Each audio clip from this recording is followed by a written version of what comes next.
grand-chose à dire, hein. Bon, parce que bu dee ci abrogation loi bi finalement waa Pastef nee nañ daan nañ mais ñoom ñoo daan donc il y a pas grand-chose à dire.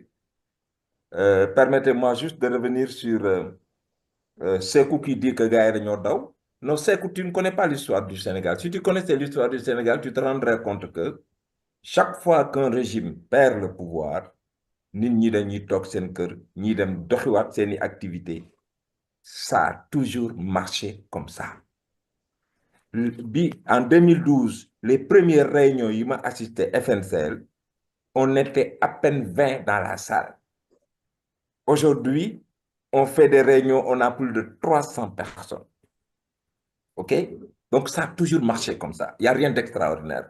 Et puis, je rappelle, je ne suis pas je ne suis pas de l'APR, mais à APR, ñu ngi fi, ñu ngi leen di dégg. Il y a Pape Malick Ndour, le jeune Pape Malick Ndour, qui fait de brillantes communications. Amidou Anne, pardon, il fait de très bonnes sorties, comme Yoro Dia. Donc, waa APR, ñu ngi fi di réagir. Donc, ne dañoo daw, c'est vraiment pas respectueux. ñi fi daw ñëpp xam nañ leen donc là c'est pas un débat du jarul ñu ci ñëwaat. Maintenant il dit que la justice mi ngi soog a am parce que tey justice bi jox na opposition bi dëgg démb bi leen Sabassy Faye joxe woon dëgg kon justice amoon na aussi sous Macky Sall wala amuloon boobu. Bon maintenant leneen li ngeen bëgg a def benn élément de langage de communication di ci nax xale yi mais vous n'êtes pas des jeunes. En quoi vous êtes jeune? 50 ans vous êtes jeune. 50 ans vous êtes jeune. Mais yéen màgget ngeen nga naan ay jeunes. Abdou Diouf a été président du Sénégal à 45 ans. Abdou Diouf a été premier ministre du Sénégal, il avait 35 ans. Mais vous êtes vieux nga naan ay jeunes. Vous n'êtes pas du tout jeune. Ce pays a connu des présidents plus jeunes que vous. Des premiers ministres plus jeunes que vous, plus dynamiques. Avec des CV balèzes. Abdou Diouf, il fut gouverneur à 25 ans. Donc, ce n'est pas du tout vrai. Vous n'êtes pas jeune. Je suis désolé. Maintenant, pour revenir sur l'abrogation, il n'y a pas grand-chose à dire. Yéen a waxal seen bopp, yéen a weddi seen bopp. C'est vous qui nous avez dit que ñun bëgguñu bokkuñu voté wuñu. Yéen a ko wax de. C'est votre premier ministre moo ñëw assemblée mu ne de toute façon dañ koy bu ñu amee majorité dañ koy dindi. Ah lan moo fi changé ba ngeen bëgg ko changé ba ngeen bëgg a ñëw den loi d'interprétation ngeen dugal loi d'interprétation conseil constitutionnel ne leen non du ngeen ko fi interpréter ngeen ne non malgré ça yéen a gagné jël leen y a pas de problème jël leen j'ai pas de commentaire à faire là-dessus. Maintenant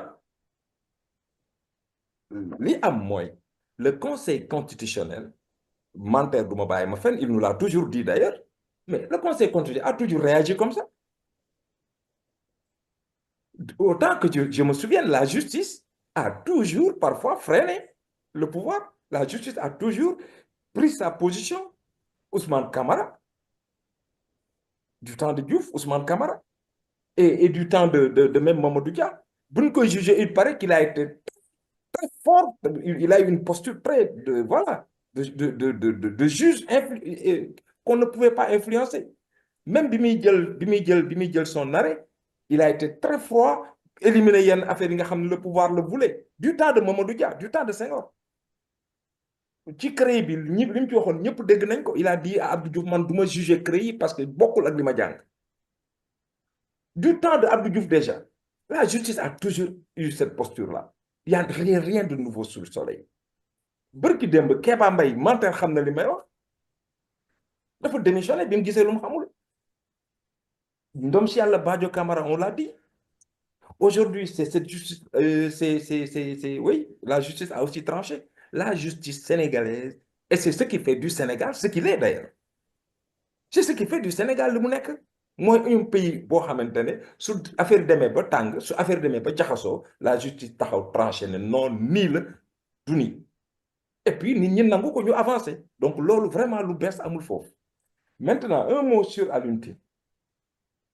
Bon la kan moo yónnee Alioune Tine lan la bëgg j'en sais rien mais il y a deux choses man jàpp naa ne Sénégal amul crise je suis d'accord avec Sékou Sénégal amul crise dëkk bu amul crise duñu génne nit prison organiser élection en quelques jours mu jël pouvoir bi def passation de service ku nekk dem sa yoon institution yi di dox dëkk bu am crise du doxee noonu c'est pas possible.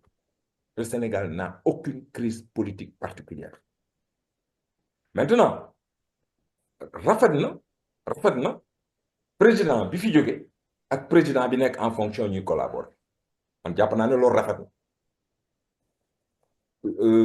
Macky Sall non Abdou Diouf essayé na ko un tout petit peu avec Wade en tout cas ils ont eu l'intelligence de ne jamais musuñoo xuloo ci voilà ku nekk garder woon nga une certaine posture.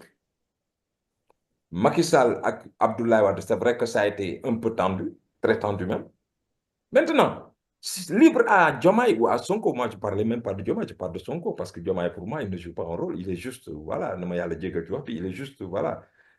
Donc si le premier ministre Ousmane Sonko décide que rapport boobu bu froid bu violent la bëgg a am ak Macky Sall des na ci moom c'est son droit mais jàpp naa ne li gën ci Sénégal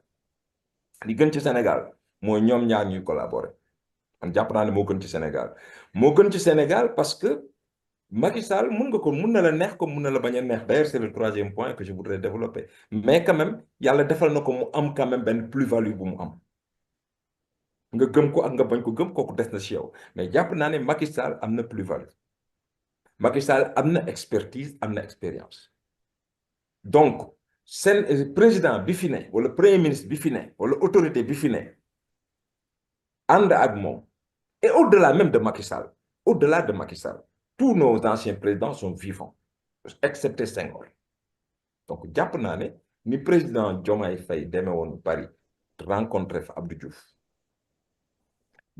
avant élection yi mu rencontré woon le président Abdoulaye Wade man jàppoon naa ne suñu Macky Sall waroon na bokk ci rencontre yooyu et moi je vois même quelque chose de plus profond que ça c'est-à-dire qu'un ancien président de la République man dama jàppoon ne waroon nañ ut benn kuréel bu ñu leen di dugal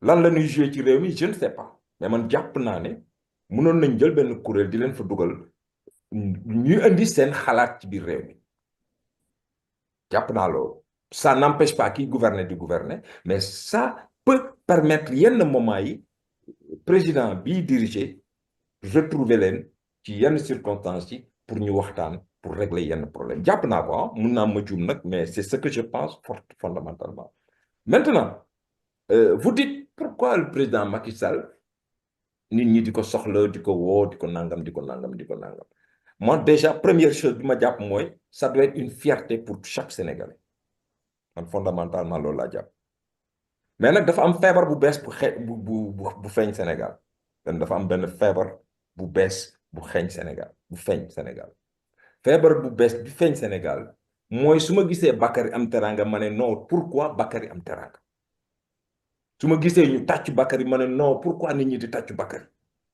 su ma gisee Jobas am coupe ma ne non Jobas warul am coupe feebar boobu moom dafa bees takk Sénégal ñu dajju ko ci paquet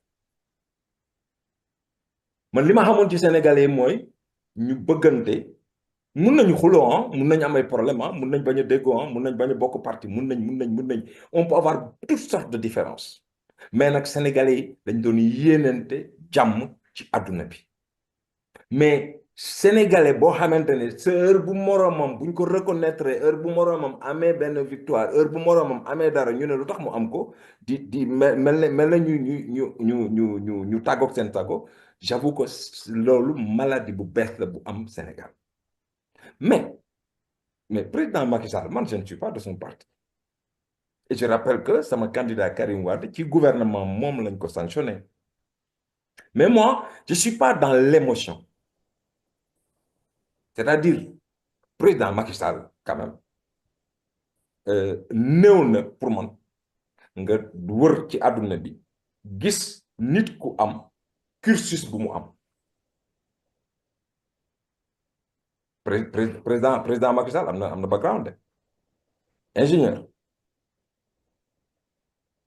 directeur de service directeur Petrosen ministre premier ministre président de l'Assemblée nationale président de la République du Sénégal saay xoolal li ngay wax waay jo nee na way bon xawma lan la Non, ça, avec tout le respect que je vous dois, mais ça, tu sais très bien que ça tient pas la route. Yow xam nga man xam naa ñu toog ci plateau bi xam nañ ne tubaab du jël ku mu amul ci yow soxla. Yow xam nga loolu man xam naa loolu yow xam nga ne tubaab du jël ci ku mu amul ci yow soxla. Le président Macky Sall dafa am un excellent CV moo tax think tank yi soxla ko.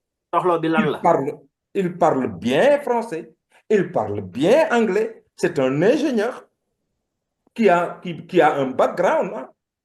soxla bi lan la. Contrairement à tes amis qui n'ont Yo, aucun laisse-le background. terminer. Bye. Contrairement à tes amis qui ont zéro background. Le président Macky Sall, il a un background, il a un CV. tubaab du jël nit ku mu soxlawul yow xam nga loolu donc loolu du débat loolu du débat tubaab ku mu jël daf la soxla. C'est comme les équipes. Tu as donné l'exemple du sport, ok, on y va. Exemple sport yi yow xam nga ne mos Real wala Barça wala club yi duñu fay duñu ma jël man duñu jël Manter duñu jël Pape Sarr duñu la jël yow dañuy jël ku leen amal njariñ. Donc le président Macky Sall, tu peux l'aimer ou ne pas l'aimer, ça c'est un autre débat, hein. Moi je suis pas dans ça, mais il a quand même un background que les gens, les think tanks, que les organisations, dont les organisations ont besoin. Et bon, il est jeune, pourquoi pas donc ne pas l'utiliser. Voilà, li ci des nag bon loolu yéen la ça c'est du Pastef. Bon moi j'ai pas de commentaire à faire là-dessus. Pastef moom mun nañ la ne tey ñu ne la lii baax na bu subaa ñu ne la bon na donc voilà y a pas de j'ai pas de commentaire avec les postures des Pastef nga xam ne bu la neexee tey ñu ne le système bi baax na bu la neexee tey suba ñu ne le système bi bon na bon voilà moi j'ai pas de commentaire à faire là-dessus.